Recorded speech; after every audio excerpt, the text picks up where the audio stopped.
اسی ضمن میں ایک اور واقعہ ملتا ہے، حضرت رسول اکرم صلی اللہ تعالیٰ علیہ وسلم کا جو سب سے بڑا دشمن تھا مکہ میں نا، وہ تو ابو جہل تھا، جگ ظاہر ہے۔ انہی دنوں میں عراش قبیلے کا ایک تاجر چند اونٹ بیچنے کے لیے مکہ میں آیا، چونکہ مکہ میں اونٹوں کی منڈی لگا کرتی تھی، وہاں لوگ خرید و فروخت کیا کرتے تھے۔ تو عراش قبیلے کا جو تاجر تھا وہ چند اونٹ لے کر کے مکہ میں آیا۔ اتفاق سے وہ اونٹ سارے کے سارے ابو جہل نے خرید لیے، لیکن قیمت دینے میں پسو پیش سے کام لینے لگا، ٹال مٹول کرنے لگا، آج دوں گا کل دوں گا، آج دوں گا کل دوں گا۔ کئی دن ہو گئے اس تاجر کو مکہ میں۔ آخر کار مکہ مکرمہ کے اندر صحن کعبہ میں کچھ لوگ بیٹھے ہوئے تھے، اس تاجر نے ان لوگوں سے شکایت کی کہ بھئی ابو الحکم، یہ ابو جہل کی کنیت تھی، کہا اس سے میرے پیسے دلوا دیجئے، وہ میری قیمت نہیں دیتا۔ تو لوگوں نے از راہ تمسخر یعنی مذاق کے انداز میں انہوں نے سوچا کہ ایک ایسی بات اس سے کہیں کہ محمد کی ہجو ہو جائے، اور اس کا کام بنے نہ بنے ہمیں اس سے کوئی مطلب نہیں، لیکن محمد کی ہجو ہو جائے۔ تو انہوں نے ایک ایسی بات کہی، انہوں نے کہا دیکھو وہ صاحب جو کونے میں بیٹھے نا، محمد صلی اللہ تعالیٰ علیہ وسلم کی طرف اشارہ فرمایا اور کہا جاؤ وہ یہاں کے بہت با اثر آدمی ہیں اور ان سے جا کر کے اپنا معاملہ پیش کرو، وہ تمہارے پیسے ابو جہل سے دلوا دیں گے۔ اب عراش قبیلے کا تاجر، مکہ اس کے لیے نیا تھا، وہ کیا جانتا تھا کہ ان کے آپس میں کیا معاملات ہیں؟ اسے تو اپنے کام سے کام تھا، اپنے پیسے لینا تھے۔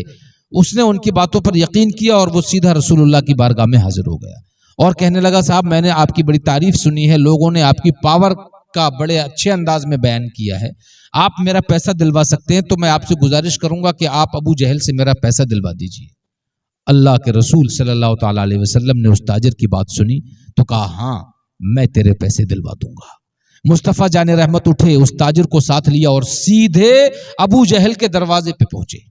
ابو جہل کے دروازے کو جا کر کے رسول اللہ نے کھٹکھٹایا۔ یہ تاریخ کا بہت ہی اہم واقعہ ہے۔ مصطفیٰ جان رحمت نے جب ابو جہل کے دروازے پر دستک دی، اندر سے آواز آئی، ابو جہل بولا کون؟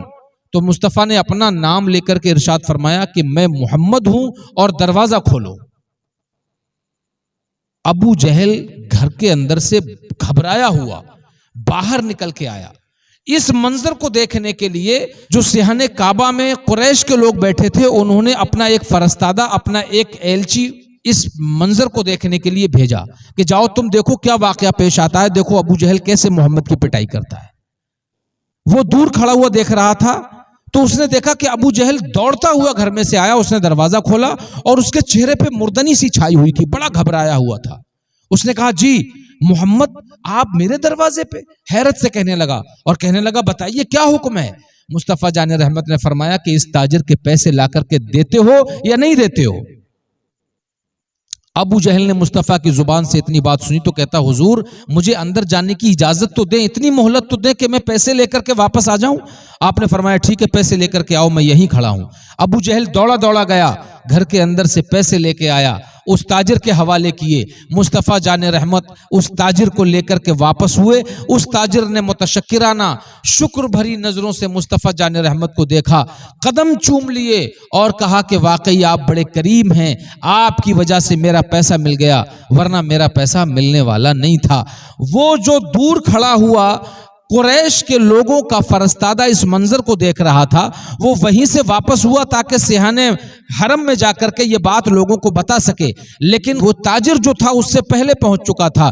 لوگ تاجر کی راہ دیکھ رہے تھے، تاجر کے آنے کے منتظر تھے۔